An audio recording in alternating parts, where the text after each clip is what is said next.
Parada para a Copa, o Campeonato Brasileiro não vai acontecer mais, não. Aqui no Donos da Bola tem Brasileirão, tem dupla Granal e você seja bem-vindo à tela da Band, no band.com.br/RS. Eu quero a tua participação, hein? Manda o teu WhatsApp, já sabe o número, se não sabe, anota. 992 24 1220 e hoje, obviamente, vamos repercutir a vitória do Inter sobre o Vasco, o empate do Grêmio contra o Sport e muito mais. Ao meu lado, uma entidade, né? Esse cara que só aparece quando eu não estou no estúdio ou entra ao vivo para participar com a gente. Max Corrêa, tudo certo? Tudo certo, boa tarde, Felipe, boa tarde a todos. Olha só, se seguisse a cartilha tradicional do futebol brasileiro, o Internacional podia ter demitido Odair Hellmann no adeus precoce no Gauchão, na eliminação na Copa do Brasil ou no começo ali mais ou menos de Campeonato Brasileiro. O Internacional não seguiu a cartilha tradicional do futebol brasileiro e é por isso que vai para essa parada da Copa num dos melhores momentos do clube, em muito tempo. Vamos debater o Internacional daqui a pouco. Sérgio Boas, tudo certo? Tudo certo. Cartilha tradicional que ele mesmo se inseriu muitas vezes, né?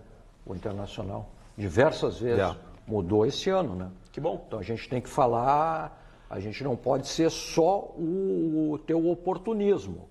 Essa cartilha, o Inter se inseriu muito tempo e melhorou muito com a chegada de Rodrigo Caetano.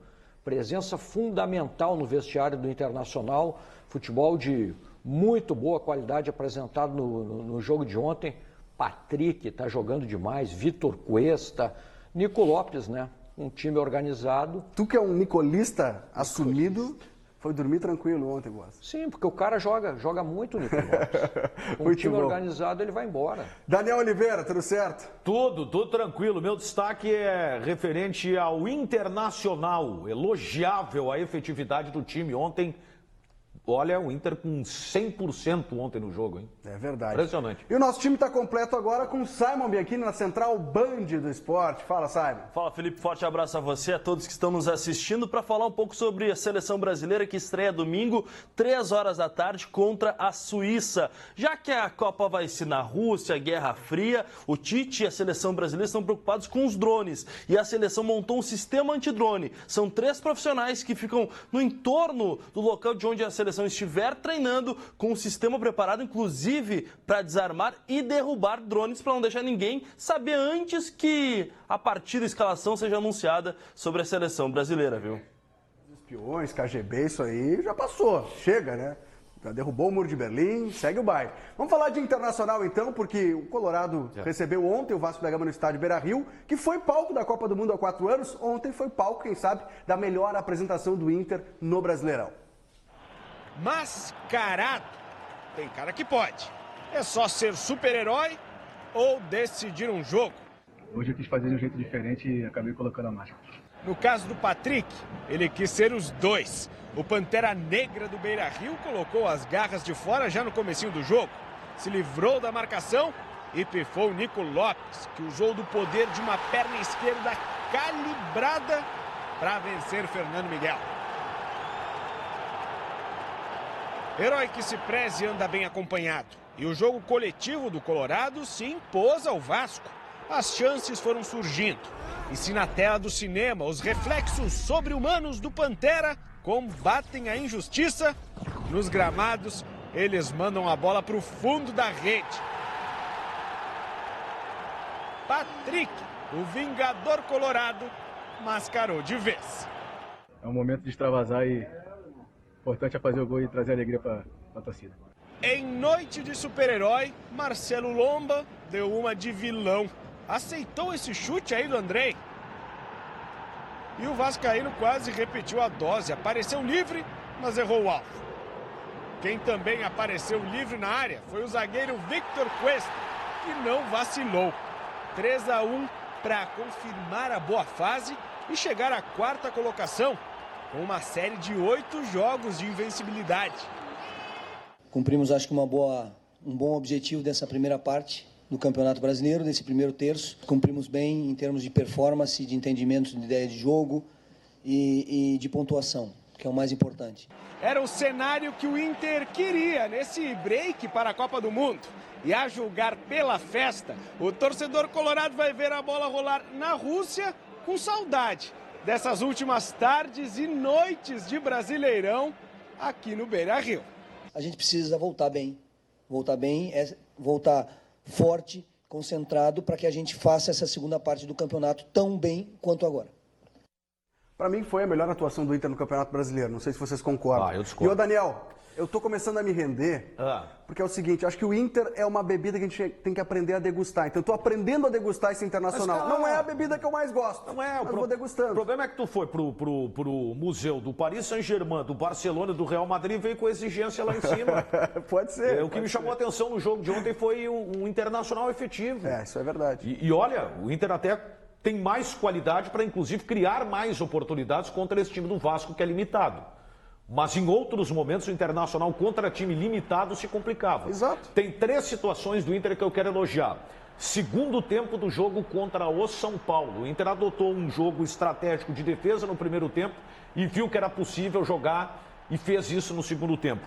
A partida contra o Santos, que eu respeitosamente discordo de ti. Tu acha que foi a melhor? Acho que o jogo contra o Santos na Vila foi a melhor atuação do Internacional. E o jogo de ontem, né? O Inter foi efetivo. E outro ponto, o Inter toma gol e reage. E reage. Acho claro que é o principal ponto. O Inter Vasco... é um time competitivo. Exatamente, não se outros conforma. Tempos, tomaria o gol do Vasco e desabaria em campo. Tomaria o gol do Santos e levaria uma goleada na Vila Belmiro. É verdade. E isso acabou não acontecendo. O Internacional está mais maduro diante de uma limitação técnica, mas o Inter está muito mais maduro em termos até de postura, não só de futebol, né? E aí, Boss? Bom, eu chamo a atenção e eu tenho uma boa notícia para os colorados, né? Aproveitar essa boa fase, a tabela do Campeonato Brasileiro indica lá o líder Flamengo, tem Brasileiro, Libertadores e Copa do Brasil. São Paulo tem o Brasileiro e a Sul-Americana. Terceiro colocado é o Atlético Mineiro. Atlético Mineiro, tá aí a tabela, Atlético Mineiro. O Atlético é o segundo, São Paulo é o terceiro. Desculpa, então tá. Mas tem a mesma pontuação. Tá, então ali o Grêmio. O Atlético tem só o brasileiro, né? Perfeito. O Grêmio tem 3 competições. Palmeiras, 3 competições. Significa que o Internacional tem muito boas chances de continuar embolado no Campeonato Brasileiro. Hein? Na tua lógica, então, Atlético Mineiro e Inter, que vão se dedicar só ao brasileiro, podem... Eu acho que eles vão ter Eu acho o time do Inter melhor que o time do Atlético. Vejo com mais recursos que o time do Atlético Mineiro. Mas o Atlético tem um jogador hoje que está comendo a bola no Brasileiro. Que pode sair. Que é o melhor jogador hoje. Deu uma entrevista em tom de despedida ontem. Né? De novo? Deu. Então acho que agora ele vai. Agora ele vai. E 70% do passe, Max, pertencem ao Criciúma. Ao Criciúma, né? O Palmeiras foi atrás dele no Criciúma, depois ele teve problemas de relacionamento lá, de comportamento, foi repassado ao Atlético Mineiro. Eu tô com o Daniel. Eu acho que não foi a melhor atuação do Inter, mas chama a atenção a segurança dessa equipe, chama a atenção também como esse grupo passou por um período ali de resultados que não eram tão bons, de pressão, passou por essa parte da jornada, construindo uma armadura, uma couraça. Se os jogadores levam um gol, eles não esmorecem, eles não diminuem o ritmo. O Inter hoje é um time muito consciente das suas possibilidades, das suas qualidades e também dos seus defeitos e que não esmorece diante do resultado. Isso é muito importante. Mas tem um cara que eu vou aplaudir e aplaudo. Já falei aqui pra ele, torço pelo sucesso dele, que é o Odair. Eu reconhecia, criticava algumas situações do Internacional, mas nunca pedi a demissão do Odair. Eu via possibilidade, dentro das ideias, dentro do que o Odair falava, que o Inter pudesse evoluir. E está evoluindo, graças ao Odair. Eu considero também, vou repetir aqui, a presença do Rodrigo Caetano encascurrou esse vestiário do Inter, hein? Rodrigo Caetano é um cara acostumado a lidar com clubes grandes, de apelo popular, com jogadores famosos. Ele está lá, ontem eu até conversei com ele rapidamente, ele disse, não, é bom nem falar muito em mim, o negócio é não atrapalhar. Mas ele tem a presença dele de vestiário, eu tenho certeza que está ajudando o Internacional e principalmente respaldando o Odair. Uma presença que blinda, né? No bom sentido, é uma boa blindagem. Isso mesmo, o Odair precisava de um cara assim. Eu acho que é importante ter cuidado. Se elogia demais, parece que vai ser campeão brasileiro. Não estou falando isso. Se critica, vai ser rebaixado. O Melo estava desgastado, era tudo em cima dele. Claro. E agora tem o Rodrigo Caetano. É que tem, na verdade, tu tem que dividir funções, né? Vestiário, tu é obrigado a dividir funções. Talvez isso leve, inclusive, do próprio jogador no respeito maior por uma hierarquia, né? Tipo, olha, chegou o homem aí no vestiário, né? Vamos lá e tal. Isso acontece muito. Outro ponto que me chamou a atenção do Inter é o seguinte, a questão da maturidade que eu falo é a postura, a entrega dos jogadores. Vou citar um exemplo. O Camilo ontem, ao meu ver, não entrou bem no jogo. Mas o Camilo ontem estava peleando, estava dando carrinho, estava desarmando.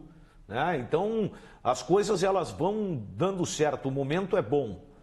É uma pena que tenha parado, mas esse é um assunto que a gente vai debater lá na frente, né? Porque o Internacional, ele realmente ele embalou. Agora, ele tem que saber tirar proveito disso, né? Entender a vitória, saber que ele tem capacidade para criar mais, ser mais superior, inclusive, que o Vasco. Eu achei o Vasco muito limitado, né? Seríssimo candidato a se complicar no Campeonato Brasileiro. O time é muito fraco. Mas é o que eu disse, em outros tempos o Internacional se complicava contra time assim. Hoje não, ele ganha e faz prevalecer a sua superioridade. Junto com o Fluminense, como disse aí o Daniel do Vasco, Os cariocas decaíram muito, né? 4 derrotas seguidas. O Flamengo destoa, mas o Botafogo, o Vasco, o Fluminense como decaíram nos últimos tempos. Deixa eu colocar o Saigon na conversa. O Flamengo também destoa, tá? Na liderança.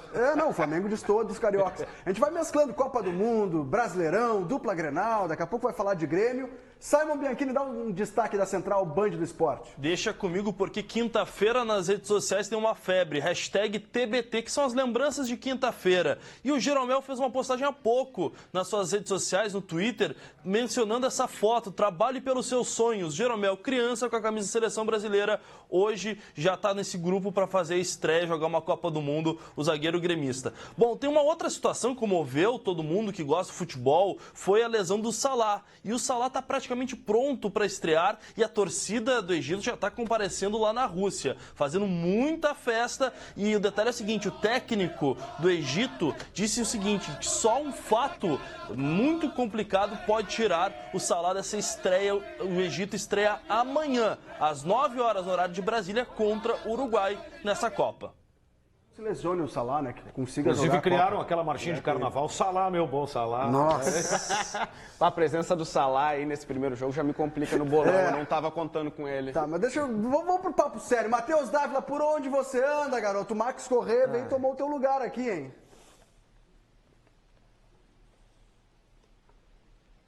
Pois é, Felipe Duarte, me derrubou ou não? Ou eu derrubei o Max, né? Aqui, Felipe Duarte, nós sabemos que a língua da bola é universal, né? Mas em período de Copa do Mundo, ela vai ganhando um sotaque. Em 2018, esse sotaque é russo. Por isso, nada melhor do que falarmos com quem entende esse sotaque, entende essa linguagem. Então, estamos numa escola de russo, Felipe, para entender um pouco mais sobre a Copa, sobre esse Mundial que está acontecendo. Por isso, ao meu lado, a doutora Rosângela Herner. Doutora, muito prazer ter você aqui. Me diz uma coisa, essa escola, pelo que me falaram, ela é a mais antiga do Brasil. É verdade ou não é? Sim, a nossa escola, a Escola Superior de Advocacia da OAB do Rio Grande do Sul, é a primeira escola que foi instalada. Nós vamos completar 33 anos agora em setembro deste ano. Estamos muito felizes de podermos também aqui dividir com todos vocês a nossa parceria que nós temos com o Instituto Cultural Russo, que essa parceria nós realizamos em 2007, ou seja, vamos completar 11 anos, onde nós aqui disponibilizamos o idioma russo dentro da escola da UAB, ou seja, com a advocacia. Isso nos deixa... E agora, com toda essa Copa, enfim, isso nos deixa ainda mais felizes e cientes de que o nosso papel como incentivadores de toda essa promoção cultural dos gaúchos com o mundo aqui hoje, né, só veio a trazer aí frutos e adesão de muitas pessoas, não só dos advogados, dos seus familiares, né, e de outros profissionais que procuram a nossa escola para fazer o russo, especialmente com a nossa professora, que vem se destacando aí em formar e trazer esse idioma que não sei se é tão fácil, né? Pelo visto não é, né? Vou pegar então a professora Helene Jäger, por gentileza. 18 anos no Brasil, já fala português com tranquilidade, está ensinando o pessoal a falar russo. Pessoal lá no estúdio quer uma frase em russo. Desejo uma boa Copa para o Felipe Duarte, que está no comando. Felipe Duarte, удачи тебе. Uma boa Copa, Felipe Duarte. Daqui a pouco eu posso voltar, viu, Felipe? Tá certo, volta sim. Eu não aprendi a falar russo. Tem gente que tem que aprender russo, espanhol, francês, inglês. É bom aprender outra língua. Tu Aprendovski. Eu Aprendovski, tá certo. Aprendovski também aí, ô Simon Bianchini? Tem colega nosso que tem que estudar um pouquinho de francês. E teve uma situação que já rodou as redes sociais. Um colega espanhol foi à coletiva da seleção francesa para tentar perguntar ao Griezmann, jogador do Atlético de Madrid. E ele utilizou o Google Tradutor, já que o assessor só liberava perguntas em francês. Je voulais vous demander si vous avez pris la décision de continuer à l'Atlético Madrid ou si vous allez jouer dans Daí, tentou, o Griezmann começou a rir, o assessor vetou a pergunta. Mas ele tentou utilizar o Google Tradutor, mas acabou sendo vetado pela assessoria de imprensa. Causou, isso aí rodou bastante nas redes sociais. Não tentou no francês, tentou usar o Google Tradutor, mas não conseguiu, não liberaram, viu, Felipe? Se essa moda pega, hein? A gente passou por algo parecido lá em Abu Dhabi, né, Daniel? O Zidane fala, francês, mas respondia em espanhol, tinha pergunta em inglês. Mas ele respondeu em espanhol e também em francês. Eu acho isso uma barbaridade. Vetar perguntas em outra língua? Claro. O Griezmann entenderia o espanhol, não tem problema, né? Mas se eu sou repórter, me retiro da coletiva. Porque eu acho isso um desrespeito, tu tá numa Copa do Mundo. Vai contra o propósito. Quando os franceses vieram para cá, o que se dizia? Olha, o gaúcho tem que aprender um pouco do francês para receber um francês. Não, o francês é que tinha que aprender o português. Concordo porque contigo. quando é com a língua deles, eles obrigam o cara a falar francês. Tu fala inglês em alguns estabelecimentos lá e tu é muito maltratado. Essa que é a realidade. Eu achei isso aí lamentável. Tomara que... Já não gosta da França, porque a França já eliminou o Brasil também. Então já dá um discurso assim. Tá já certo. vai de carona também. Então não te irrita. Vamos colocar o Grêmio na pauta, vamos falar de Grêmio, Campeonato Brasileiro. O tricolor que foi a Recife ontem ficou, 0-0 com o Sport. Antes mesmo do jogo começar, na Ilha do Retiro, os olhos estavam voltados para o atacante André. Foi o reencontro dele com o Sport Recife e a sua torcida. Um reencontro nada amigável. Para um atacante em uma fase, vaias. Mas quem sabe não seria melhor assim. Sobrava espaço para outros jogadores brilharem, como Lima. O volante Arthur, através da bola parada, também tentou levar perigo. Mas um Grêmio muito desfalcado, aos poucos foi sendo dominado pelos donos da casa. Nesses meses até hoje, o meu grupo teve perfeito. Melhor que isso, quase que impossível. Devido a todos os nossos problemas que a gente teve de lesões, de viagens, competições, eu não tenho que me queixar do meu grupo, não. A sorte tricolor é que do lado de lá não havia tanta qualidade assim na hora dos arremates. Reclamaram um pênalti, que o árbitro assinalou falta no zagueiro Paulo Miranda. No segundo tempo, Tassiano tentou fazer as vias de centroavante. Até porque, lembra do André? Pois é, teve outra atuação discreta e acabou substituído por Jael.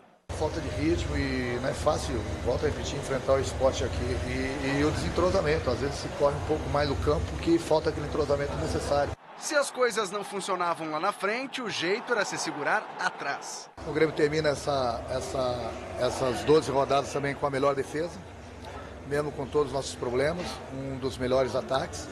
Na chance mais viva de gol, Rogério se enrolou com a bola, cara a cara com Marcelo Groi. Depois foi a vez de Bressan estragar a felicidade dos pernambucanos. E quando a zaga deixou passar, Groi estava lá para segurar o 0-0. No final das contas, um placar que foi até comemorado pelo treinador gremista. Não é fácil de vir enfrentar o Sport que está brigando pelo pelotão da frente também aqui na casa deles. Praticamente sem 5, 6 jogadores importantes. Então foi importantíssimo esse ponto aí. Dentro do contexto do jogo, acho que foi um bom resultado, um resultado aceitável, né? O Grêmio tinha muito desfalque. Pensando na tabela, aí a gente pode considerar que foram pontos perdidos, 2 pontos perdidos. Não sei. Eu acho que... Perdeu porque não ganhou do Palmeiras. Se ganha do Palmeiras, na soma, tá né? No cômputo geral. Foi um bom resultado porque são muitos desfalques, né? Muitos desfalques.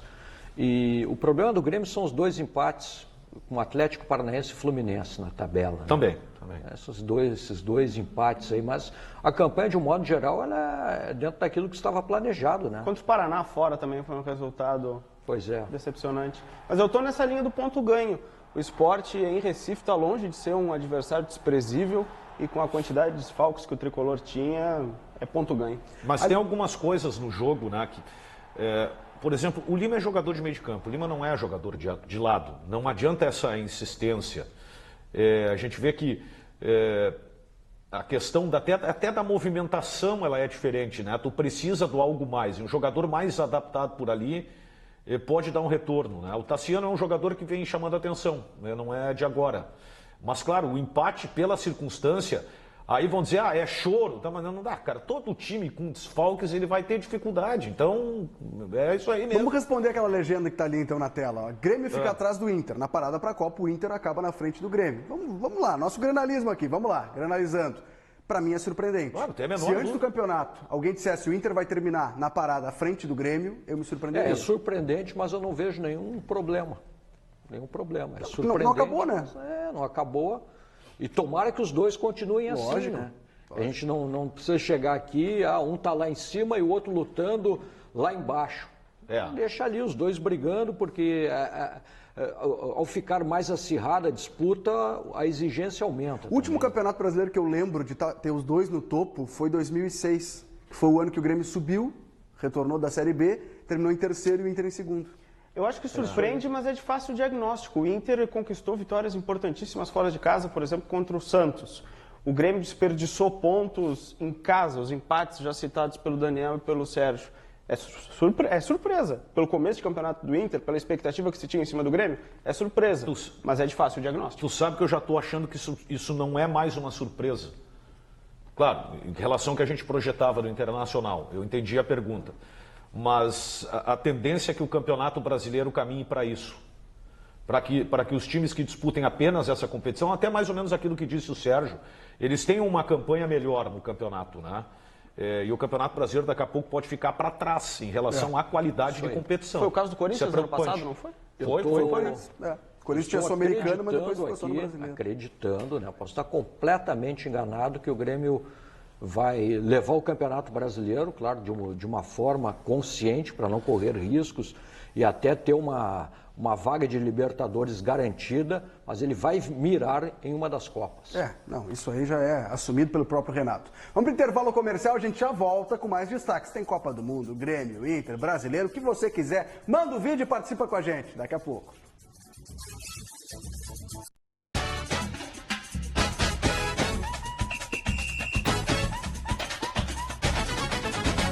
Na marca do pênalti hoje, a pergunta vem de Ivoti. Deixa eu dar o nome aqui de quem está perguntando. Gustavo Schiller. Pergunta para Max Correa, a entidade aqui do Donos da Bola. Está te perguntando o seguinte, quem foi melhor ou quem é melhor? Roberto Carlos ou Marcelo? Ídolos do Real Madrid da seleção. Roberto Carlos foi melhor, o Marcelo é mais vencedor e vai levar essa Copa também. Aí o currículo vai ficar completinho. Tá confiante, hein? Tô confiante pra caramba. Tá certo. Olha só, batesse o papo ontem com a Helena, né? Bati um papo com ela ontem antes do jogo. A Helena, pra quem não lembra, quem não acompanhou ontem, ela fez um vídeo, uma paródia da música Mila, do Netinho, só que colocando o Internacional na parada. Ela é torcedora fanática do Inter. Esteve no Beira-Rio e bateu um papo com o Max Correa. Roda aí. O Inter, todos os momentos estive com você. O vídeo que bombou nas redes é a combinação de duas paixões que bombam no coração da Helena: Inter e música. O Inter está num processo de reconstrução agora e a gente precisa apoiar não só dentro do estádio, a torcida vem comparecendo, mas fora o papel que a gente pode fazer é isso, é apoiar e cantar. O resultado não podia ser outro. A postagem nas redes sociais está fazendo um sucesso que nem a torcedora imaginava. Tá uma loucura, todas as minhas redes sociais estão cheias, assim, eu tô na medida do possível, eu tô tentando responder ao pessoal que fala comigo, agradecer pelo carinho de todo mundo, o pessoal tá gostando bastante, tá mandando bastante elogio, e eu não imaginei que fosse repercutir tanto assim, mas tá muito bom, melhor do que eu esperava. Já tem som novo sendo planejado, e enquanto não chega a hora de curtir um novo hit, a gente pediu mais uma palhinha da versão que ganhou os colorados. O Inter, Todos os momentos estive com você. No nosso estádio vi o gol iluminado. Sou o dono do estado e patrão do Grenal. Momentos difíceis não vão nos separar. Seguiremos contigo sempre até o final. Sempre torcer pro Internacional. Legal, ficou legal. Parabéns, Helena, parabéns. Ô, Matheus Dávila, te arrisca, faz uma paródia em russo pra gente aí, ô, Matheus. Depois, então? Vamos começar a ver aqui. Eu não sou muito bom de... viu, Felipe? Mas eu vou deixar pra depois. Vai então, vai, Matheus Dávila. Vou deixar... Muito bom improvisar. Então deixa pra mais tarde. Deixa pra mais tarde. Eu vou fazer o seguinte, ó, Felipe. Eu vou falar com o Bayar, porque esse até poderia... Tá indo para a Rússia, Bayar Borges. Estudou russo, vai para a Rússia e vai acompanhar a Copa, mais ou menos isso, Bayar? Sim, eu venho estudando russo faz mais de um ano, não pela Copa, porque eu ouvi o alfabeto russo e me fascinei e resolvi estudar russo. Qual é o roteiro lá? Eu vou primeiramente para Kazan, nas oitavas de final, depois em Rostov, oitavas também, e 2 jogos de quartas de final em Samara e em Nizhny Novgorod. Tá, me chuta aí os jogos que tu vai assistir. Eu não sei, eu andei pesquisando, talvez eu assista um jogo da Alemanha e Brasil, só se o Brasil ficasse em segundo lugar agora, que eu acho que vai ser meio difícil. Então não vai assistir o Brasil. O Brasil vai classificar em primeiro, deixa assim. Vamos combinar assim, viu, Felipe? Só o seguinte, aprendi uma coisa aqui, ó. Dá uma licença, ó. Tá vendo isso aqui? É Matheus em russo. Isso aqui, ó, é Pato. Nossa equipe técnica, Roberto. Tamo grande demais aqui, Felipe, já sei falar russo. Faltou meu nome aí, faltou meu nome e faltou o nome do Simon. Vai, Simon. Seleção da Argentina estreia no sábado, 10 horas da manhã, no horário de Brasília, contra a Islândia. O técnico Jorge Sampaoli está preocupado com um contra-ataque, mas a confiança dos hermanos está bem alta. Um pouquinho de alguns torcedores fazendo a festa lá na Rússia. Gente, isso era festa aqui no Brasil, mas não vamos fazer na Rússia, né? Tá certo. Voltamos amanhã com essa equipe aqui, 12h30, na tela da Band. Agora vem o Band Mulher. Aquele abraço.